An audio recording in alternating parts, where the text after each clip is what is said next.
Boa noite, eu sou Ricardo Montenegro, e hoje vamos falar sobre uma das operações mais letais da história do Rio de Janeiro. 98 pessoas mortas. 4 policiais também perderam suas vidas.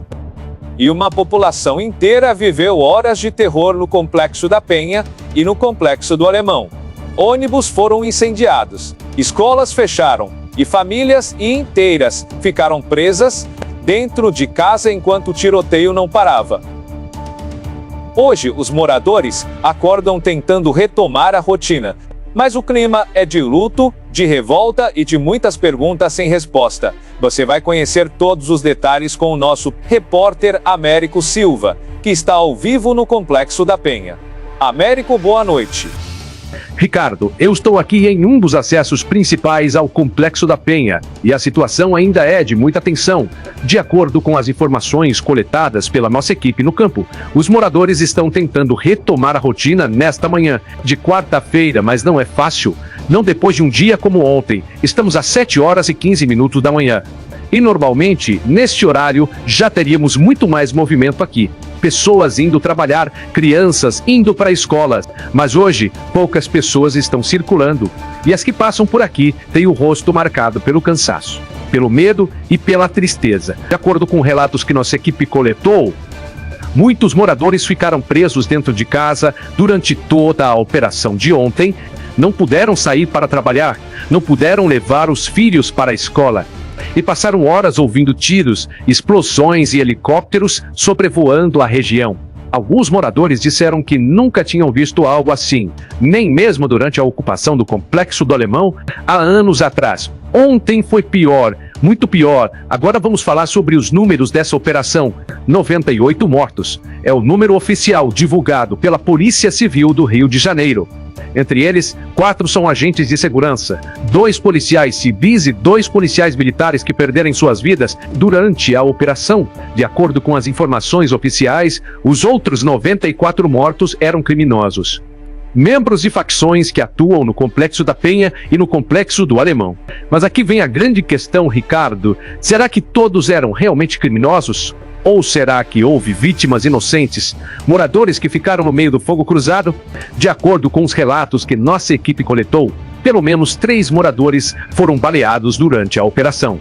Pessoas que não tinham nenhuma ligação com o crime, que estavam apenas tentando sobreviver em meio ao caos. Um deles é um homem de 42 anos que foi atingido quando tentava sair de casa para buscar água. Outro é um jovem de 19 anos que foi baleado quando voltava do trabalho. E a terceira vítima é uma mulher de 35 anos que foi atingida dentro da própria casa. Todos foram socorridos e levados para hospitais da região, mas a situação deles ainda é grave. Agora, Ricardo, tem um detalhe que está chocando os moradores. 38 corpos foram encontrados na mata, e foram os próprios moradores que os retiraram de lá. De acordo com informações que nossa equipe coletou, a polícia não conseguiu retirar esses corpos durante a noite de ontem. Então, os moradores se organizaram. Pegaram caçambas, pegaram caminhonetes e foram até a mata buscar os corpos. Agora, todos esses corpos estão reunidos na Praça São Lucas, que fica a poucos metros daqui. E os familiares estão lá tentando identificar quem são essas pessoas. É uma cena desesperadora, Ricardo. Mães procurando por filhos, esposas procurando por maridos. E muitos corpos ainda não foram identificados, porque estão desfigurados, porque passaram a noite na mata e porque não há estrutura adequada para fazer esse trabalho de identificação. Agora, sobre a operação em si. De acordo com as informações oficiais da Polícia Civil, o objetivo era combater o tráfico de drogas e prender lideranças de facções criminosas que atuam na região. A operação começou na madrugada de terça-feira e se estendeu por todo o dia. Foram mais de 80 pessoas presas e uma grande quantidade de drogas e armas foi apreendida. Fuzis, pistolas, granadas, tudo foi recolhido pela polícia, mas o preço foi alto, muito alto. 98 mortos, 4 deles policiais, e uma população inteira traumatizada. De acordo com os moradores que nossa equipe ouviu, a operação começou de forma intensa, com helicópteros sobrevoando a região, com blindados entrando pelas ruas e com policiais fortemente armados ocupando pontos estratégicos, e foi aí que começou o confronto. Os criminosos reagiram. E o tiroteio se espalhou por todo o Complexo da Penha e pelo Complexo do Alemão. De acordo com testemunhas, os tiros não paravam. Era rajada atrás de rajada, explosões, granadas e os moradores presos dentro de casa sem saber o que fazer.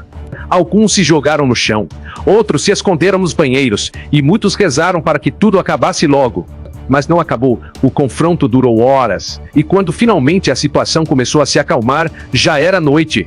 E aí veio outra tragédia. Os ônibus, de acordo com as informações da Secretaria de Transportes do Rio de Janeiro, 96 ônibus foram sequestrados e usados como barricadas pelos criminosos. 96 ônibus, Ricardo, espalhados por vários pontos da zona norte do Rio de Janeiro.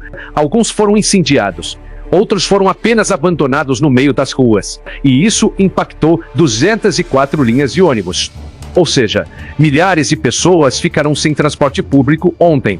Não conseguiram ir trabalhar, não conseguiram voltar para casa. E ficaram presas em estações de BRT, em pontos de ônibus, esperando por uma solução que demorou a chegar. De acordo com os relatos que nossa equipe coletou, muitos trabalhadores tiveram que voltar a pé para casa, andando quilômetros, porque não havia transporte. Agora, sobre as escolas. De acordo com informações que coletamos com moradores, as escolas dentro do Complexo da Penha não abriram hoje.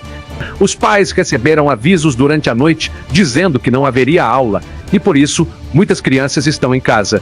Não temos confirmação oficial da Secretaria de Educação, mas os moradores garantem que receberam esses avisos e tomaram a decisão de não levar os filhos para a escola, porque ainda há medo, ainda há insegurança e ninguém quer arriscar. Agora, Ricardo, vamos falar sobre o policiamento hoje. De acordo com o que estamos vendo aqui, há viaturas da Polícia Militar circulando pela região.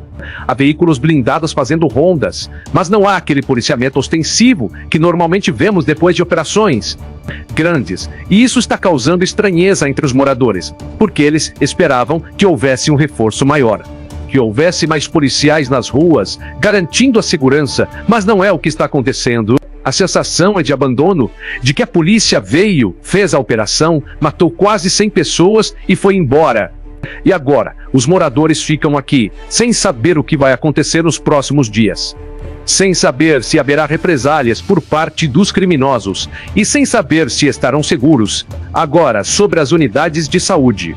De acordo com informações oficiais, as unidades estaduais de saúde estão funcionando normalmente hoje. E isso é importante, porque muitas pessoas precisam de atendimento médico, muitas estão traumatizadas e precisam de apoio psicológico.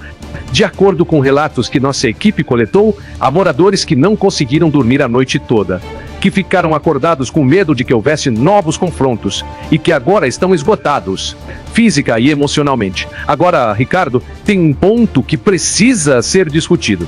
Será que uma operação como essa era necessária? Será que não havia outra forma de combater o crime sem causar tantas mortes? De acordo com os especialistas em segurança pública que nossa equipe consultou, operações desse tipo são extremamente arriscadas e geralmente resultam em muitas mortes, tanto de criminosos quanto de policiais e moradores inocentes. E por isso, muitos especialistas defendem que o combate ao crime deve ser feito de forma mais inteligente, com investigação, com infiltração, com operações cirúrgicas e não com confrontos armados em plena luz do dia, com a população no meio.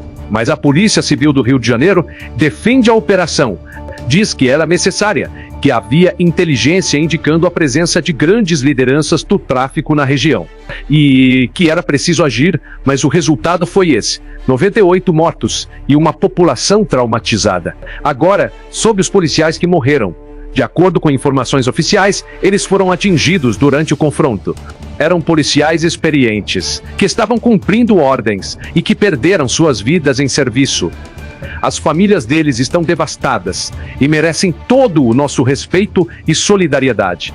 Porque esses homens estavam trabalhando, estavam tentando fazer a diferença e pagaram com a própria vida. Mas aqui vem outra pergunta, Ricardo. Será que esses policiais tinham o suporte necessário? Será que tinham o treinamento adequado? Será que tinham os equipamentos corretos? Ou foram enviados para uma missão impossível? De acordo com relatos que circulam entre policiais, há uma falta crônica de recursos na Polícia Civil e na Polícia Militar do Rio de Janeiro. faltam coletes à prova de balas, faltam armas modernas, faltam veículos blindados em bom estado. E faltam treinamentos adequados, e isso coloca a vida dos policiais em risco, coloca a vida dos moradores em risco e transforma operações como essa em verdadeiras guerras urbanas. Agora, Ricardo, eu vou mostrar para você a movimentação aqui. Estamos vendo mais moradores começando a sair, alguns indo trabalhar, outros indo comprar alimentos e todos com aquela expressão de cansaço, de quem passou por algo traumático e está tentando seguir em frente, mas não é fácil, não depois de um dia como ontem. Isso, Ricardo, aqui no Complexo da Penha, a situação ainda é de muita tensão. Os moradores estão tentando retomar a rotina, mas o clima é de luto. De volta para você no estúdio. Obrigado, Américo. E eu preciso dizer, 98 mortos em uma única operação policial é inaceitável.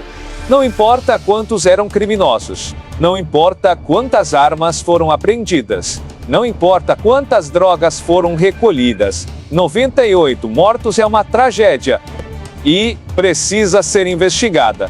Porque em um Estado democrático de direito, a polícia não pode agir como se estivesse em uma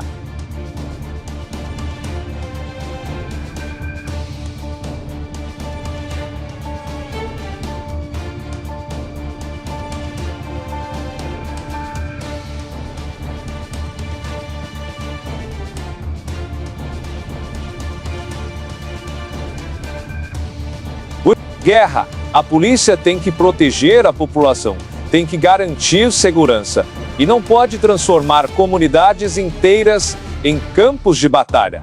Então, eu faço aqui um apelo Vitaúf, Tiocumbena e Ametos inteiras em campos de batalha. Então, eu faço aqui um apelo que esse caso seja investigado, que haja transparência e que todos os responsáveis sejam punidos. Porque você sabe o que eu sempre digo, a verdade pode demorar, mas ela sempre aparece. Sempre. Eu sou o Ricardo Montenegro e até a próxima.